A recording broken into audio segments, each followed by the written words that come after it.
Princess Helena was breaking her fast with her children when the king's guard came to her, but when asked the whereabouts of Prince Aegon, her brother and husband, she said only, "He is not in my bed, you may be sure.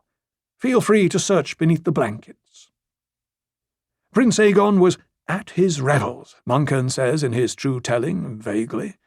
The testimony of Mushroom claims Sir Criston found the young king to be drunk and naked in a flea-bottom rat pit, where two gutter snipes with filed teeth were biting and tearing at each other for his amusement, whilst a girl who could not have been more than 12 pleasured his member with her mouth. Let us put that ugly picture down to Mushroom being Mushroom, however, and consider instead the words of Septon Eustace.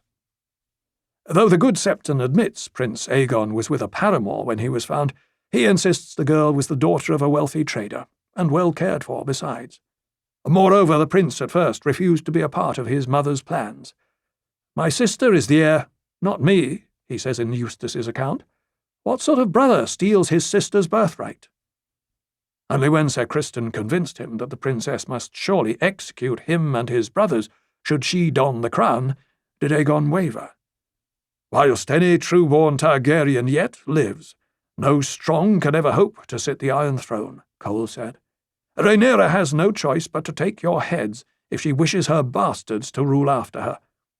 It was this, and only this, that persuaded Aegon to accept the crown that the small council was offering him, insists our gentle Septon.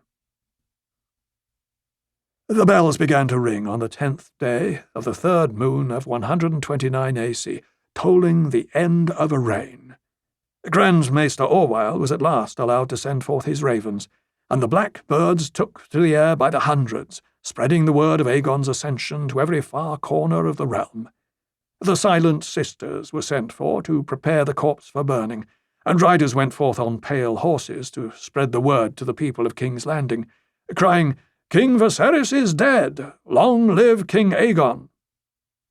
Hearing the cries, Monken writes, some wept, whilst others cheered, but most of the small folk stared in silence, confused and wary, and now and again a voice cried out, "Long live our Queen!" Meanwhile, hurried preparations were made for the coronation.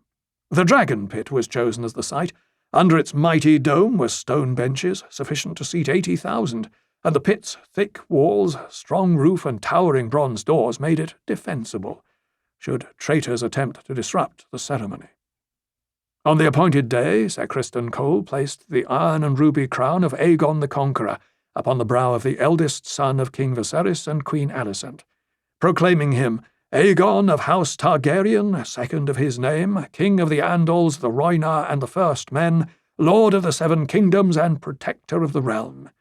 His mother, Queen Alicent, beloved of the small folk, placed her own crown upon the head of her daughter Helena, Aegon's wife and sister. After kissing her cheeks, the mother knelt before the daughter, bowed her head, and said, "My queen,